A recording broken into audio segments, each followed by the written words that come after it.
casa de Deus, meus irmãos, é a casa de oração. Lá tem o altar, onde Jesus é oferecido em sacrifício. O altar é Cristo, por isso que quando o sacerdote entra, ele beija o altar. O sacerdote, ao entrar, ele tem que beijar o altar, que é Cristo. Vou até brincar, né? O sacerdote beija o altar. É o altar que ele deve beijar, que é Cristo. É o lugar onde é oferecido o sacrifício perpétuo, único, de nosso Senhor Jesus Cristo. Estou até olhando aqui para o altar. O centro da igreja é o altar. Se você entrar numa igreja e não tiver altar, ela é protestante.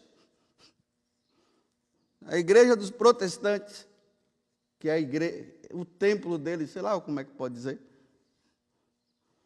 só tem um ambão. Eles só ficaram só com a palavra de Deus. Tudo deles é a palavra. Tem a palavra, palavra, palavra. Não oferece o sacrifício que Jesus disse que é para ser oferecido todos os dias. Do nascer ao pôr do sol, o sacrifício do Senhor deve ser oferecido. Está lá escrito, já que é na Bíblia, né? Do nascer ao pôr do sol, o sacrifício deve ser oferecido. Até que ele venha, Paulo vai dizer na carta aos Coríntios, lá no capítulo 11, que o sacrifício do Senhor deve ser oferecido, até que ele venha. E graças a Deus a Igreja Católica, sabendo disso, faz isso todos os dias. O sacrifício nunca para, nunca para. Eu estou celebrando essa missa agora, já tem um padre em qualquer parte do mundo que já está começando uma. Tem outros que estão agora no ato penitencial. Tem outros que estão lendo o Salmo. Não para o sacrifício. Se o sacrifício da missa parar, o diabo cria uma força de destruição. Ele só não consegue nos destruir por causa do sacrifício de Jesus, que é oferecido segundo por segundo, minuto por minuto, por décimo de segundo, e aí vai. Não para o sacrifício do Senhor. E não vai parar até que ele venha na sua glória. E isso precisa ficar bem claro para todos nós.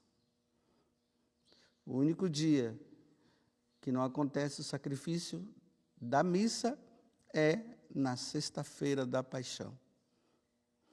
Mas é interessante, né, que aqui, o que aqui nas horas nossas poderia ser a sexta-feira, lá no Japão já é o sábado. Então, de uma certa forma, parece que não para do mesmo jeito. Questões de fuso horário, né? Não para. A missa não pode parar. Imagine o que Lutero fez. Acabou com a missa.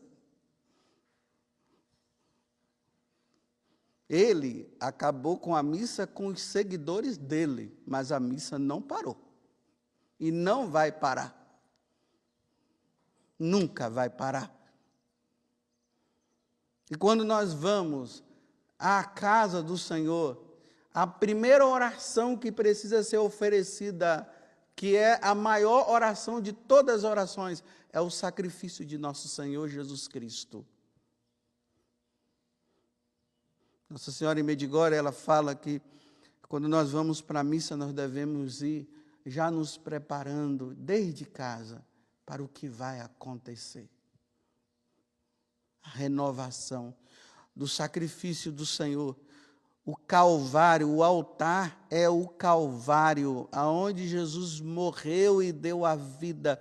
Quando nós vamos à missa, nós vamos para o Calvário, nós vamos estar com Jesus. Por isso que nós não podemos confundir sacrifício de missa com festa, meus irmãos. Não dá. Não combina. Quando Jesus estava na cruz, não tinha festa em volta dele, não. Não tinha ninguém dançando, mulher dançando e rodando e fazendo um monte de coisa. Estava lá o Senhor morrendo e a mãe chorando. O Senhor se oferecendo e a mãe se oferecendo. No Calvário tem dor. No Calvário tem morte. No Calvário tem sacrifício.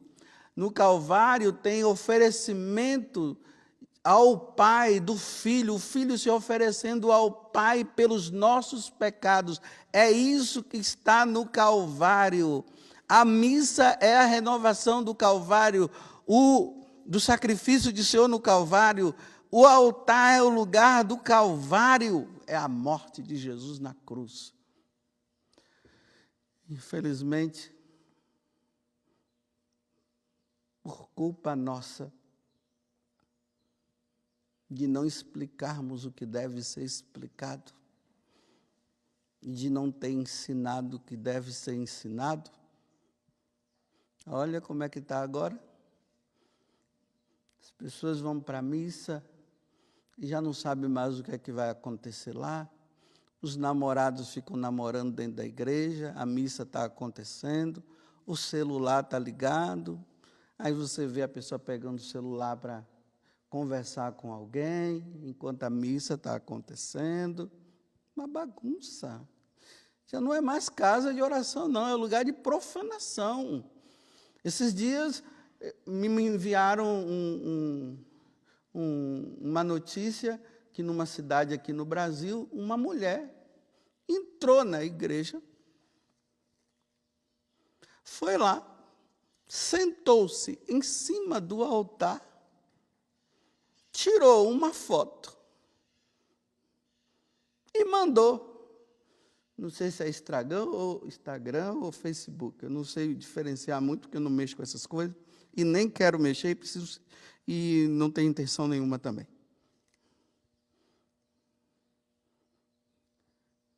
Mandou. Aí o padre, graças a Deus, muito zeloso, mandou um recadinho para ela e disse que ia processá-la. Profanou o altar de Deus, o lugar do sacrifício. Ela que não se arrependa, não, meus irmãos. Ela que não se arrependa. Tirou a foto, me parece que estava com um cigarro na mão e uma cerveja. Não sei como é que foi aquilo. Ela que não se arrependa. E precisamos rezar pelo arrependimento dessa pessoa. Porque o altar não pode ser profanado.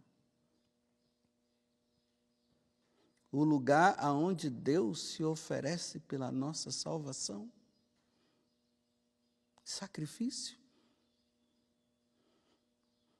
Ou é ateia, ou é protestante, porque os protestantes é isso que eles fazem. Dizem que a Igreja Católica é uma Babilônia. Usam nomes que não dá nem para falar aqui. E acham que estão louvando a Deus por causa disso. Porque está na Bíblia, está na Bíblia, está na Bíblia. Não está na Bíblia e não está na Bíblia.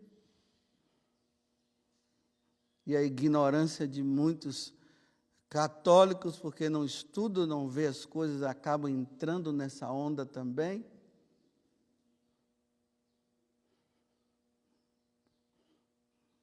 A casa de Deus é o lugar do sacrifício. Jesus é oferecido. Ele sai lá de Jerusalém.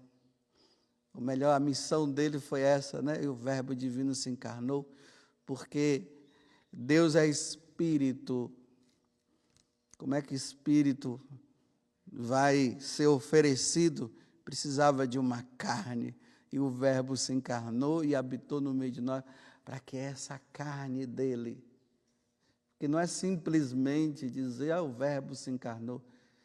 Ele se encarnou para se oferecer, porque a carne dele, pura e santa, porque a nossa, sem pecado ele, porque o animal que deveria ser oferecido deveria ser assim. Por isso que João diz: eis o Cordeiro de Deus que tira o pecado do mundo. Eis o Cordeiro de Deus. Aquele cordeiro que era oferecido, já não é mais aquele cordeiro, agora é ele, é o próprio Deus que se fez carne. Na sua humanidade ele se oferece.